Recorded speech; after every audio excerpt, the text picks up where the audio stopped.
we just talk about Meg and how we didn't really relate to her when we were kids. But I think, when I later read Little Woman as an adult, I think that part about the Vanity Fair, it really hit me like this experience that you have with wanting to fit into the in crowd and then almost like losing yourself in the process, trying to please other people. You can see that in the 1994 film, but not so much in the other adaptations. But it's such a good glimpse to Meg's character. And I can now see why I didn't relate to that when I was a child, because I didn't have that kind of experience. Yeah, that whole part, I just read it as a child, like, oh, this is a fun thing she gets to go do. And there's a party and you dress up. And, oh, some girl let her wear her outfit. And to me, it was like this great big Halloween costume party when I was a kid. And then, yeah, reading it as an adult, it's like, ooh. It kind of shows the loss of identity, or sort of, yeah, Meg really feels divided what's going on. She doesn't really recognize herself.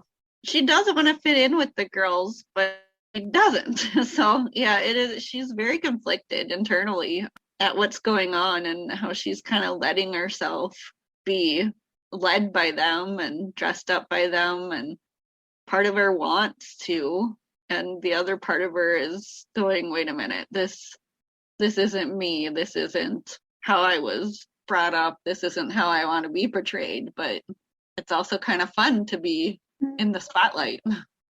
I mean, there's nothing wrong with that. I think it also shows how there was a lot of expectations for Meg that she would marry a rich man.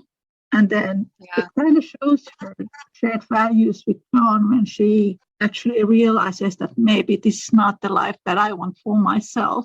But that's also why she is very hurt when she hears about this rumor that she and Laurie are an item.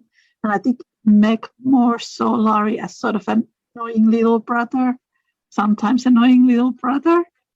Yeah. But it shows this conflict within her, but also how at the same time she did have a crush on John, and he was very poor, and she knew that her aunt and then these girls, they would all expect her to marry someone else. Yeah, I also think that one of the things she didn't like about those rumors were that the people telling the rumors kind of made it out to be like her mom was trying to set something up with the Lawrences. Like, oh, that's why they're being friends with them to marry off Meg. I think Meg was kind of offended that people would think that about her mom, because her parents, just like the real life Alcotts, were very progressive in that sense, that they didn't want their girls to marry for the normal reasons that people were marrying at that time. And they never would have been the kind of parents who did try to do that. And then that's the rumor that's floating around that went totally contrary to how they viewed marriage and marriage for their kids. I just talked about this with somebody. When Laurie proposed Joe knew that there were lots of expectations that she would marry him because they were friends and because he was rich. Yeah, there was a lot of different expectations, and it was very interesting to me that the family, the March family and the Alcott family, were kind of some of the few that didn't kind of follow those expectations. And I almost kind of wonder, like, now we're all about, marry for love, don't marry for convenience or money or whatever. And I kind of wonder how those ideas were received by the readers of those times. Yeah, maybe it's just like we talk about that in the 19th century, people were really expecting Joe to marry Laurie, and one of the reasons was because he was rich, and they didn't care that she wasn't in love with them. Right. That could be where that all started. Where the shipping started was the conventions of the times, maybe. Yeah, Frederick wasn't really very conventional love interest because he was this German immigrant. And there was lots of discrimination for the German immigrants at the time, of course. And then Louisa May Alcott was a Germanophile, and Friedrich being poor, and then being like in his late 30s, which is actually not very old from our modern standards. It's funny. It's another thing that changes when you read it as an adult. It's like, wait, he's not old at all. Why did I think he was so old when I was reading this as a teenager? Yeah, I was a bit older when I read Good Wife, so maybe that's why the age difference didn't bother me. But it was so strange when I got into like online Little Woman circles, and it was so strange to me how everyone were like, oh, he's so old. And I'm like, it says right here in the book that he was barely 40. And that's 17-year-old me. I really like this part in your book when Rick and Joanna, they start to work together as a team. And they work very well together. And I just think, because I just reread Little Men again, and it's almost like they go to business together because they start the school. So they need to have this very open communication. And I just talk about this with one of my friends that maybe, from all the couples in Little Woman, they actually thought that Friedrich would have the best communication of all couples. Yeah, I can see that. And maybe it is because we see so much of them in Little Men and Jo's Boys. They do seem like a really good couple as lovers, friends, business partners. They both are very honest, I think, with their feelings, especially with each other. I think that helps. They're just a good team. I don't think people really understand how important it is that couples have in Little Men. You can see how much they both value education, and also that they have this sort of ideas, very similar ideas how to raise their children. They don't want to use physical punishments. It's really interesting.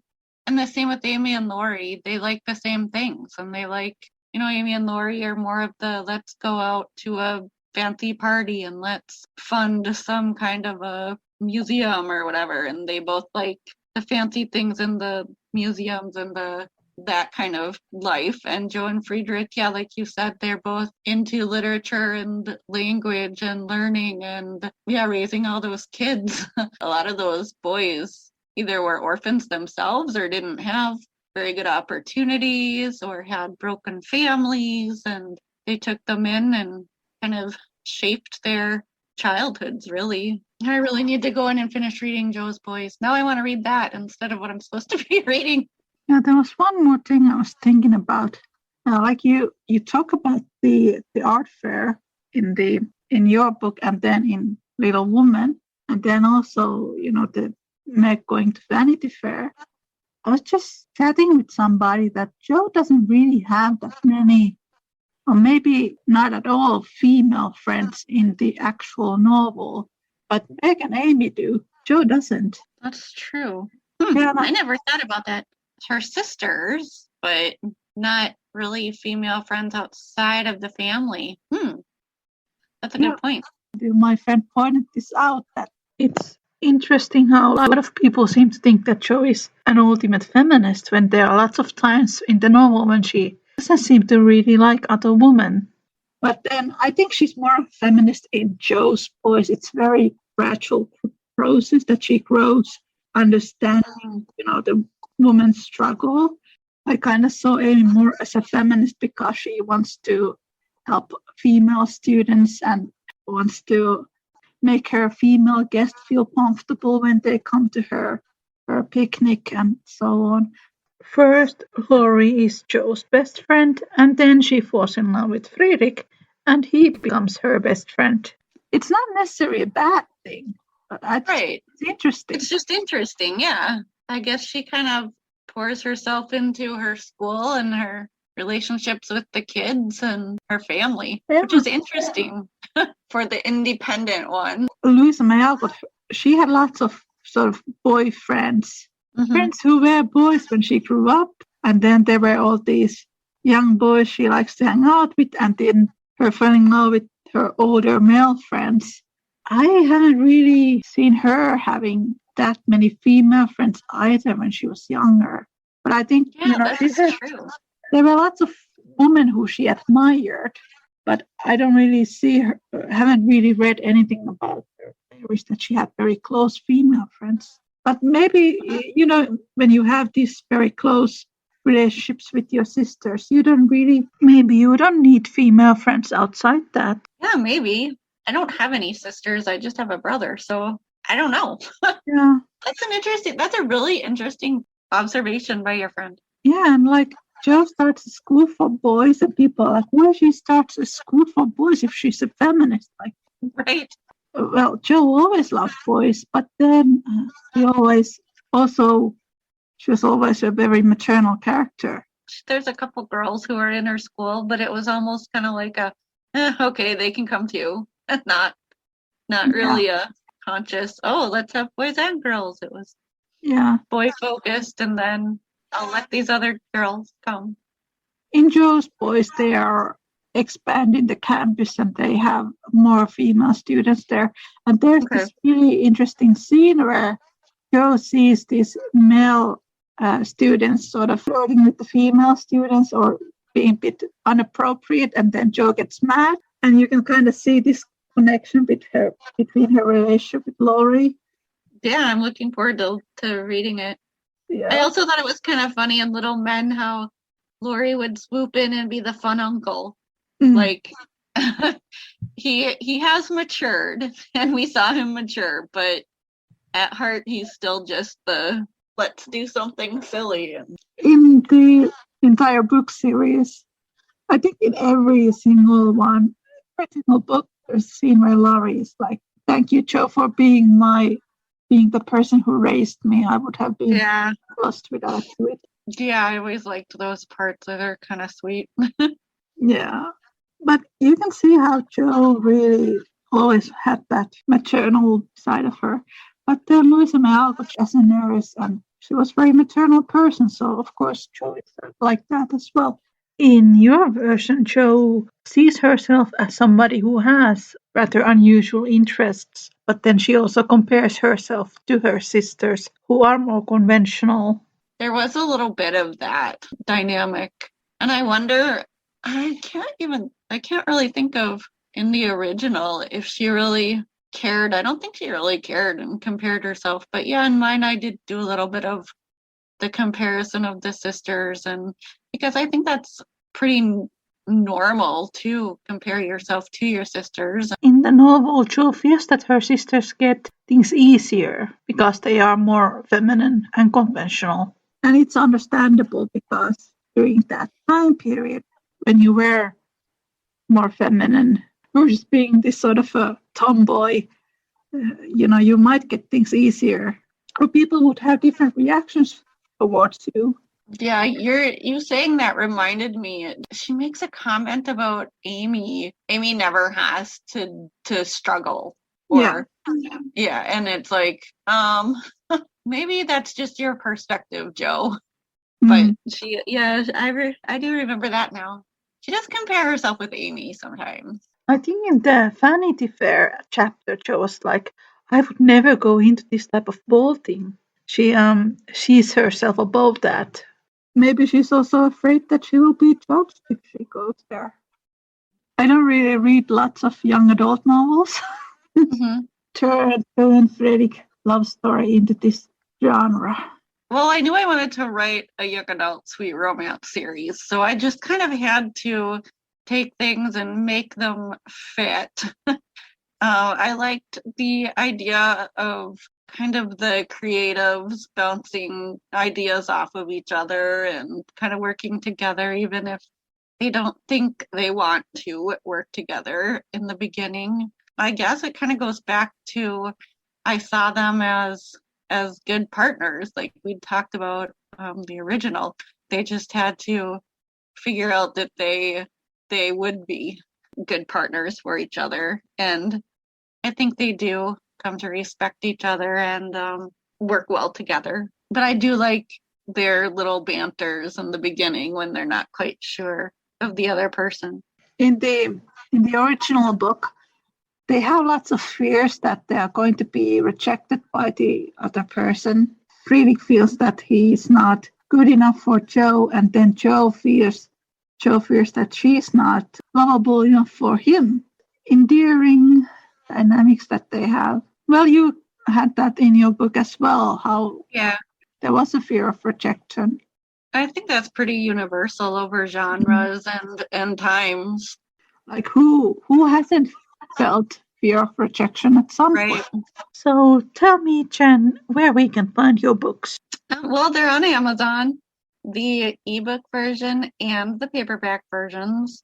You can just look up March Sisters Sweet Romance or Jen Brady, or you can check out my website. It's authorjenbrady.com, and there's info on there too. Awesome. And I'm very excited to hear what you think about the rest of the book. So you'll have to let me know when you're done. I am very excited to read them. I just want to say I really do enjoy all your podcasts and all the information that I have learned about Little Women from you. Oh, thanks. I was really glad to find your group, and I think Melodie actually. Yeah, Melodie had written to me. I think it was the first one had come out, my first book, and she does Goodreads, and I had never done Goodreads before, and she messaged me saying, "Oh, I really like your book, but it doesn't have the page number on it, or the page count."